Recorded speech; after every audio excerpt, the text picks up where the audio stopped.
So I go meet this girl at her place, right? And we were going to go out, but she said we need to wait on her babysitter to show up so someone can watch her 5-year-old daughter, right? When I first get to the neighborhood, I realized it's a gated community in North Dallas. So I'm like, oh, okay. So I had to text her to get the code and everything. So I'm like, damn, seems like a nice area. Surely nothing goes on wild here, right?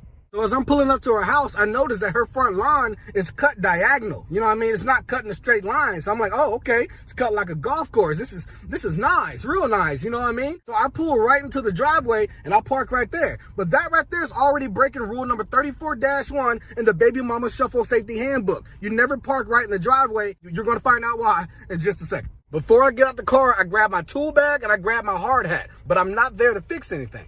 Once you get to a level I am of doing the baby mama shuffle, you realize that a lot of these girls, they don't like their kids to see that they're casually dating. You know what I mean? So it helps them if you show up as a handyman, show up as a direct TV guy or dish. Me, I got all the polos.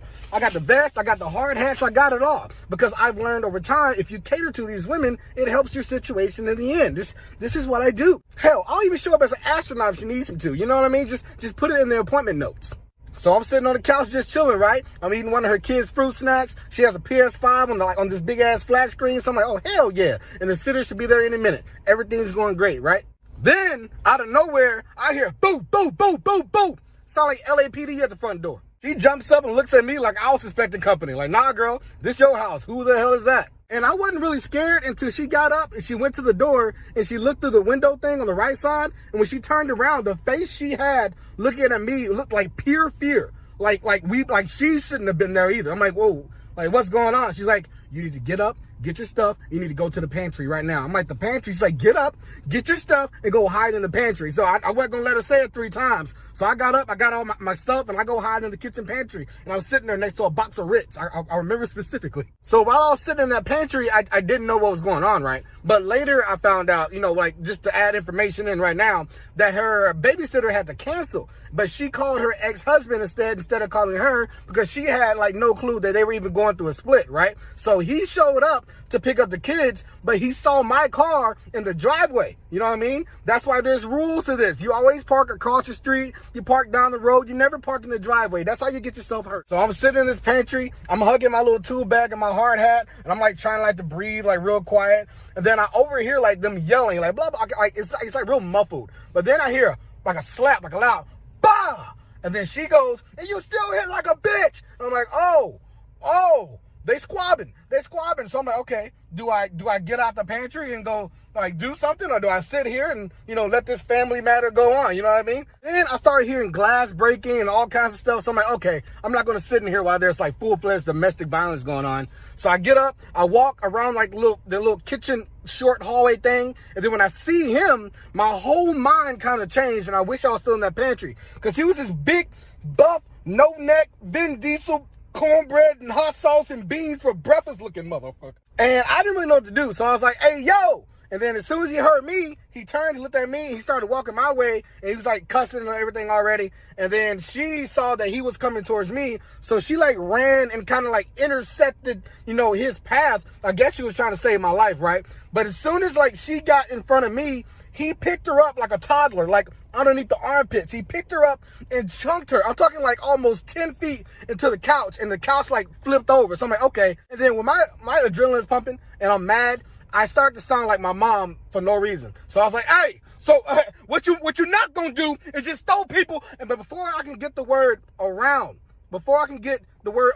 out of my mouth, I'm up off the ground, you know what I mean? And he throws me. And I remember I did one half spin and I saw like the kitchen, and then I was on the dining table, and then I hit this little dog cage, and then I hit the tile floor, and I thought I was dead, and I kind of laid there, and I'm not gonna lie, I knew I wasn't dead, but I played dead because I didn't want no more of what that got going on. That was a family matter. I shouldn't even say anything.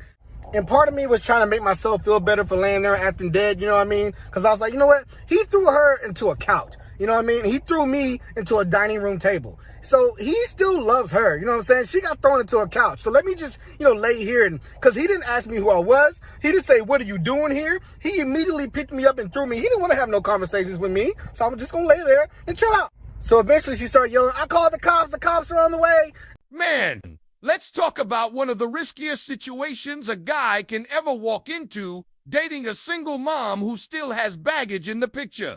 Before we dive in, drop a comment. Are modern men more delusional, or is it the ladies? Hit like and subscribe so you don't miss what we expose next. So here's what went down. Buddy pulls up thinking he's about to enjoy a chill night, maybe get to know her better, maybe more. But the reality, he walked into chaos. She had a whole boyfriend, or maybe an ex, depending on how she decided to label him that day. And the crazy part, the guy was literally just there the night before. That's not single. That's in between arguments. And fellas, this is the trap. Too many men underestimate the danger in these scenarios. You think she's inviting you over because she's really into you. But more often than not, you're just a pawn in her emotional chess game. She's mad at him, wants to make him jealous, or just needs a distraction until they patch things up. And meanwhile, you're the one risking your car getting keyed, your windows smashed, or worse, your safety. This isn't paranoia, it's pattern. Women who thrive on drama will pull you right into the crossfire, then act like it's no big deal. And let's be real, some of y'all hear the red flags loud and clear, but still ignore them because you're focused on the possibility of hooking up. That's not confidence, that's recklessness. If you're dealing with a woman who can't even cleanly break off from her ex before entertaining someone new, you're not winning. You're volunteering to be her rebound, her revenge, or her cover-up. And in a world where men are already losing their lives over love triangles, that's not a game you want to play. Protect yourself. Don't ignore the signs, because the same door she lets you walk through tonight might be the one another man is pounding on tomorrow.